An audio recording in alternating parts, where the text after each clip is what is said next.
तो दोस्तों आज के इस वीडियो में हम लोग डिस्कस करने जा रहे हैं एक बहुत ही famous English poet John Milton के बारे में।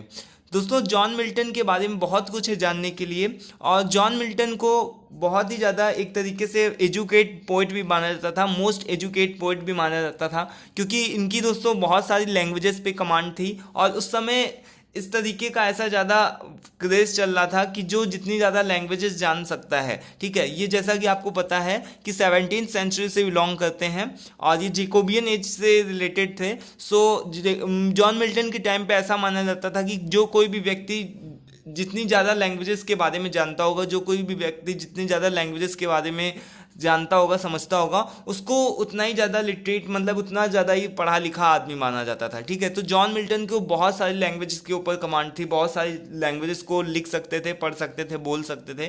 तो इसी वजह से इनको मोस्ट एजुकेट पोइट भी बोला जाता था उस टाइम का। जॉन मिल्टन के बारे में दोस्तों बहुत कुछ है जानने के लिए। ये रेस्टोरेशन एज से बिलोंग करते थे और 17th सेंचुरी से ये भी बिलोंग करते थे। तो बहुत कुछ है जानने के लिए दोस्तों। हम लोग अभी आगे के सब पूरे वीडियो में दोस्तों डिस्कस करेंगे और इनके जो भी बहुत ही इंपॉर्टेंट जो भी क्वेश्चंस होते हैं, एमसीक्यू क्वेश्चंस होते हैं, उन सभी को भी डिस्कस करेंगे। तो चलिए आज की वीडियो को स्टार्ट करते हैं। जैसा कि यहाँ पर देखिए, किसी भी हम अगर पोइट के बारे में, राइटर के बारे में पढ़ते हैं तो उसके सबसे पहले हम लोग डेट ऑफ बर्थ को जानते हैं। हालांकि बहुत ही बेसिक चीज़ है, होती है, हर जगह आपको इजिली मिल जाती है, बट फिर भी हम लोग इसको एक बार देख लेते हैं जिससे कि आपको कोई भी तरीके की कोई भी परेशानी, दिक्कत ना हो, ठीक है।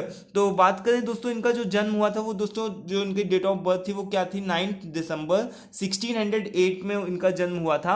Bread Street, Bread Street creep side, एक तरीके का ये क्या है दोस्तों, एक छोटा सा लोकेशन इसको मान लो कि लंदन में, इंग्लैंड में जो दोस्तों एक छोटा सा ये ब्रीड स्ट्रीट करके एक तरीके का लोकेशन है, तो वहाँ पर इनका जन्म हुआ था, ठीक है। इनकी जो डेथ हुई थी दोस्तों 65 साल के जब ये रहे होंगे तभी इनकी डेथ हो गई थी। और 8 नवंबर 1674, इस डेट को भी ध्यान रख लीजिए। Burn hill London and England, वहीं पर जहाँ पर इनका जन्म हुआ था उसी जगह, उसी वहीं पर इनके दोस्तों डेथ भी हो गई थी, ठीक है। अगर बात करें तो इनकी दोस्तों शादियाँ की, जो इनकी मैरिज हुई थी वो 3 हुई थी, ठीक है। इन्होंने 3 बार मैरिज करी थी और सबसे लास्ट में जो इनकी मैरिज हुई थी दोस्तों एलिजाबेथ माइनशेल के साथ में दोस्तों, ये सक्सेसफुल रही थी। बाकी तो दोस्तों जो मैरी पॉल, जो एक तरीके की इनकी बहुत ही छोटी सी लड़की के साथ में इनकी शादी हुई थी, ऑलमोस्ट 16 या 17 ईयर्स की रही होगी ये लड़की, ठीक है। और इनकी एज उस समय 34 ईयर्स के रहे होंगी ये,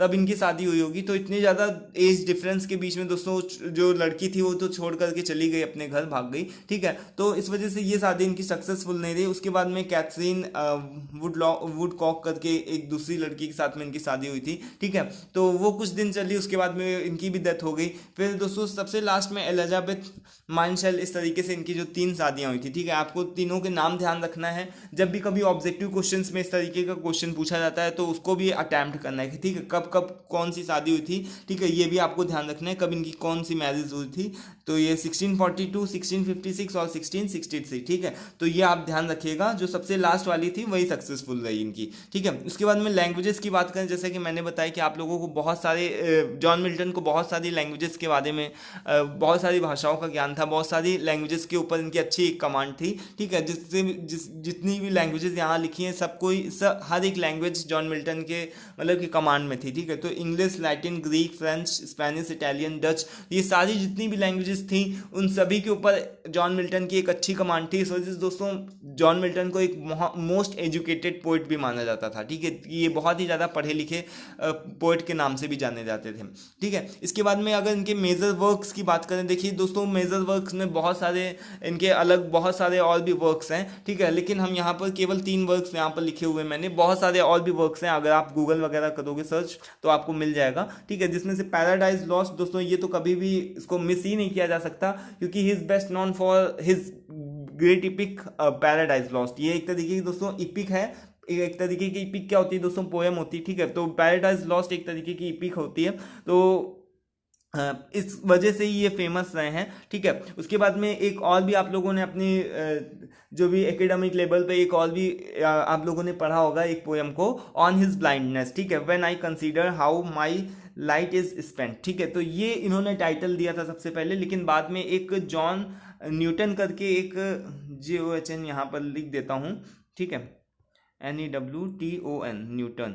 ठीक है, तो जॉन न्यूटन करके दोस्तों एक तरीके के इस क्रिटिक होंगे, स्कॉलर होंगे, कोई आए हैं। ठीक है, तो उन्होंने तो हाँ पब्लिक जो पब्लिश करते हैं ना चीज़ों को, जो मतलब कि पोएम्स वगैरह को पब्लिश करते हैं, एडिटर होते हैं, तो उन्होंने इस चीज़ को एडिट किया था इस लाइन को। ठीक है, इस टाइटल को एडिट करके ऑन हिज ब्लाइंडनेस बनाया था। ठीक है, तो जॉन मिल्टन की जो पोएम थी ऑन हिज ब्लाइंडनेस, उसका ओरिजिनल टाइटल जो जॉन मिल्टन की तरफ से दिया गया था वो यही था, when I consider how my light is spend. ठीक है, तो ये इसका पोएम का ओरिजिनल टाइटल था, जो कि बाद में जॉन न्यूटन जो कि एक एडिटर थे, एक पब्लिशर थे। ठीक है, तो उनके द्वारा ये एक तरीके से इसको एडिट किया गया और ऑन हिज ब्लाइंडनेस इसका जो एक कंप्लीट नेम दिया गया। उसके बाद में एक इनका और भी फेमस बहुत ही इंपॉर्टेंट वर्क है दोस्तों, ऑन शेक्सपियर। ऑन शेक्सपियर दोस्तों इनके सबसे पहले अर्लीस्ट वर्क में से एक माना जाता है। ठीक है, तो इसको भी आप ध्यान रखिएगा, कई बार क्वेश्चंस में ऐसे ही पूछा जाता है कि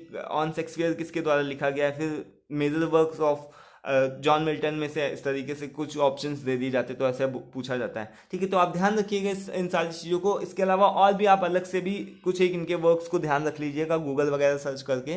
ठीक है, उसके बाद में दोस्तों बात करें, अगर दोस्तों यहाँ पर इन्होंने कौन से स्कूल में ये पढ़े थे, तो ऐसा भी क्वेश्चन आ जाता है कि which school did John Milton attend, तो सेंट पॉल स्कूल। ये लगभग 12 ईयर्स के रहे होंगे। 1620 में इन्होंने इस स्कूल को अटेंड करना स्टार्ट किया। वहाँ पर इन्होंने ग्रीक और लैटिन, इनको बहुत अच्छी इस लैंग्वेज के ऊपर कमांड सिखाई जाती थी, जिसका रिजल्ट ये हुआ था दोस्तों कि 15 साल की एज में ही, मतलब कि 15, ये लगभग ऑलमोस्ट 15 ईयर्स के रहे होंगे, तभी इन्होंने 2 रिलीजियस सॉन्ग्स को भी लिख डाला। ठीक है, 2 रिलीजियस सॉन्ग्स, एक तरीके से आप वही मान लो कि जो मतलब रिलीजियस सॉन्ग क्या होते हैं, मतलब एक तरीके से जो भजन बोल लो। ठीक है, तो भजन वगैरह जो होते हैं उसको ही लिख डाला था। ठीक है, तो इस वजह से इनको एक काफ़ी अच्छा नेम मिला था और नेम एंड फेम भी मिला था।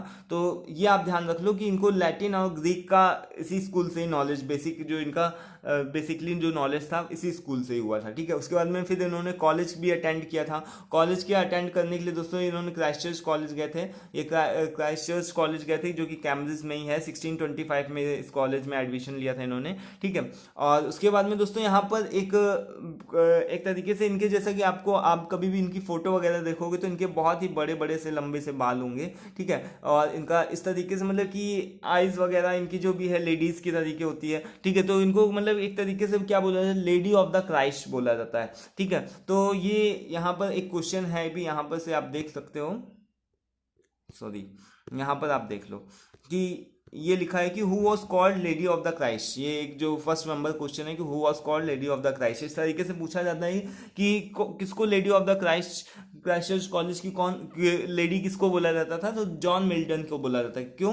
क्योंकि इनके जो बाल थे वो बहुत ही लंबे लंबे थे और बहुत ही बड़े थे, और इसी वजह से इनको लेडी ऑफ द क्राइस्ट बोला जाता था। और किसने इस नाम को दिया था, तो एक तरीके के दोस्तों स्कॉलर थे जिनका नाम था जॉन, और यहाँ पर मैं स्पेलिंग लिख देता हूँ, जॉन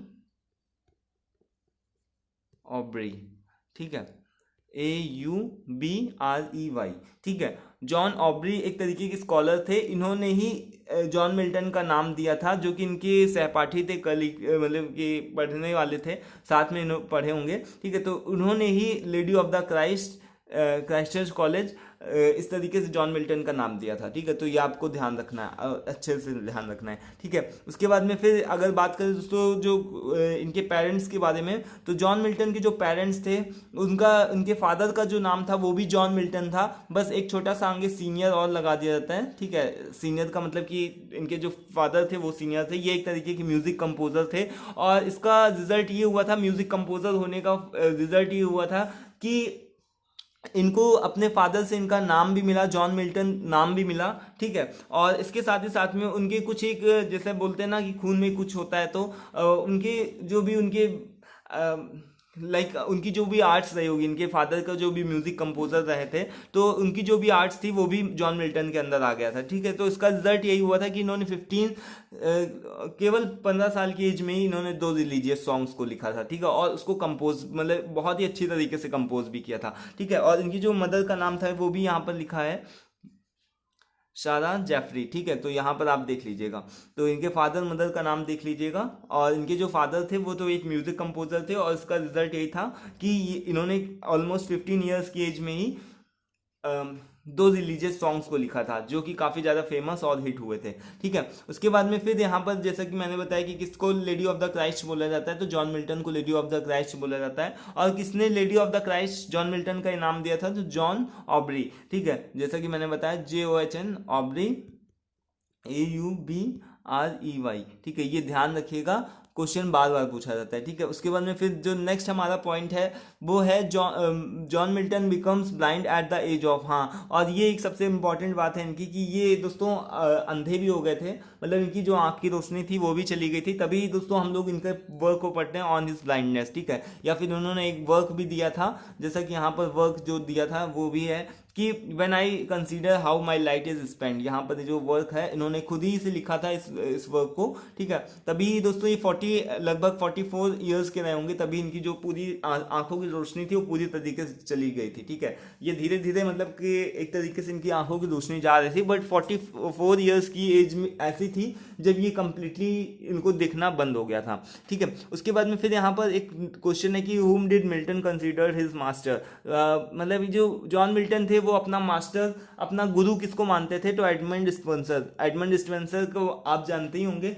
ठीक है। इनके बारे में हम लोगों ने पहले बहुत कुछ डिस्कस किया हुआ है। तो एडमंड स्पेंसर को अपना ये मास्टर गुरु मानते थे, ठीक है। उसके बाद में जो पैराडाइज लॉस्ट थी दोस्तों, एक तरीके से एपिक थी, जो कि कब पब्लिश हुई थी, 1667 में पब्लिश हुई थी। ये बहुत इंपॉर्टेंट है एक तरीके से, जितने भी यहाँ पर मैंने क्वेश्चंस लिए सबको ही बहुत इंपॉर्टेंट है, ठीक है। आपको अच्छे से ध्यान करके रखना है इनको, और किसी भी तरीके के आप एग्जाम की प्रिपरेशन कर रहे हो, सारे इंपॉर्टेंट क्वेश्चन है, ठीक है। और इसको आपको लिखने की कोई भी जरूरत नहीं है। यहाँ पर दोस्तों PDF का जो लिंक है वो डिस्क्रिप्शन बॉक्स में मिल जाएगा, ठीक है। आपको हर एक PDF वहीं से ही प्रोवाइड हो जाएगी, चाहे वो विलियम शेक्सपियर की हो, विलियम वर्ड्सवर्थ की हो, ठीक है, जॉन मिल्टन, कोई भी तरीके का पोइट हो, राइटर हो, हर एक की PDF आप लोगों को डिस्क्रिप्शन बॉक्स से ही मिल जाएगी, ठीक है। तो आप ध्यान रखिएगा इस चीज को। तो पैराडाइज लॉस्ट एक तरीके की दोस्तों इपिक थी, जो कि 1667 में पब्लिश हुई थी, ठीक है। और फिर यहाँ पर देखिए जो पैराडाइज लॉस्ट है वो किस फॉर्म में लिखी गई दोस्तों, ब्लैंक वर्स में लिखी गई। ब्लैंक वर्स का मतलब मैंने आप लोगों को बताया भी था, और एक तरीके से आप वर्स का टाइप होता है, पोएम का टाइप होता है, तो ब्लैंक वर्स में लिखी गई, ठीक है। आपको ध्यान रखना है बस। और उसके बाद में फिर एक नेक्स्ट हमारा पॉइंट है कि when civil war took place in England. दोस्तों जॉन मिल्टन एक तरीके के ऐसे पोइट थे जिन्होंने अपने लाइफ टाइम में बहुत सारी चीज़ों को, बहुत सारी मतलब एक तरीके से अनवांटेड चीज़ों को देखा था, कि बहुत सारी चीज़ें, मतलब कि इनके लाइफ टाइम में सिविल वॉर भी हुआ था। तो सिविल वॉर का मतलब कि इन्होंने बहुत, जैसे कि अब हमारे टाइम में क्या हुआ, कोरोना आया है ना, कोविड-19 आया, तो हमने इस चीज़ को फेस किया, बट आगे जो आने वाली जनरेशन होगी मे बी वो इस चीज़ को नहीं फेस करेगी, तो उस चीज़ को नहीं समझेगी, ठीक है। तो इन्होंने अपने लाइफ टाइम में ही सिविल वॉर को भी दोस्तों देखा था, और इस चीज़ से रिलेटेड भी कई बार क्वेश्चन पूछा जाता है कि 1642 में दोस्तों सिविल वॉर आया था, ठीक है, इंग्लैंड में, ठीक है, हुआ था। उसके बाद में एक और भी इंपॉर्टेंट क्वेश्चन है जो कि यहाँ पर लिखा हुआ है कि जब सिविल वॉर आ गया था, और दोस्तों प्लेग एक तरीके का रोग होता है प्लेग, ठीक है, तो वो जब फैल रहा था इंग्लैंड में, तभी जो थिएटर्स थे, जैसे कि हम लोगों के में कोविड-19 आया था, ठीक है, तो थिएटर, सिनेमा हॉल सब बंद हो गए थे। उसी तरीके से जो इंग्लैंड में दोस्तों प्लेग आया था और साथ ही साथ में सिविल वॉर हो रहा था, तभी दोस्तों थिएटर्स जो थे वो इंग्लैंड में क्या कर दिए गए थे, बंद कर दिए गए थे। तो यहाँ पर देखिए when was the theatre closed in England, 1642 में बंद कर दिए गए, और जब फिर से रेस्टोरेशन एज स्टार्ट हुई तो 1600 में ऑलमोस्ट जो भी थिएटर्स वगैरह थे वो सारे खोल दिए गए थे, ठीक है। तो यहाँ पर कुछ एक मैंने जो भी है बहुत ही चूज करके क्वेश्चन आंसर्स लिए हुए हैं जॉन मिल्टन से रिलेटेड, उनकी बायोग्राफी, लाइफ एंड वर्क से रिलेटेड मैंने चीज़ों को लिया है, ठीक है। बहुत ही सिंपल वे में आप लोगों को मैंने बताने की कोशिश करी। आई होप कि आप लोगों को चीज़ें समझ में आऊँगी, और कोई भी क्वेश्चन हो, कोई भी क्वेरी हो, आप लोग प्लीज़ कमेंट बॉक्स में कमेंट कर सकते हो। PDF का लिंक डिस्क्रिप्शन बॉक्स में मिल जाएगा, जितने भी PDFs हैं सबका लिंक डिस्क्रिप्शन बॉक्स में मिल जाएगा, ठीक है। सो आई होप दोस्तों आपको अच्छा लगा होगा, जो भी चीज़ें को पढ़ करके समझ करके। वीडियो को पसंद आए तो उसको लाइक जरूर करिएगा, ठीक है। कोई भी क्वेरी हो तो कमेंट बॉक्स में कमेंट कर सकते हो। तो आज की वीडियो में फिलहाल इतना ही, मिलते हैं नेक्स्ट वीडियो में। Till then take care, thank you and bye.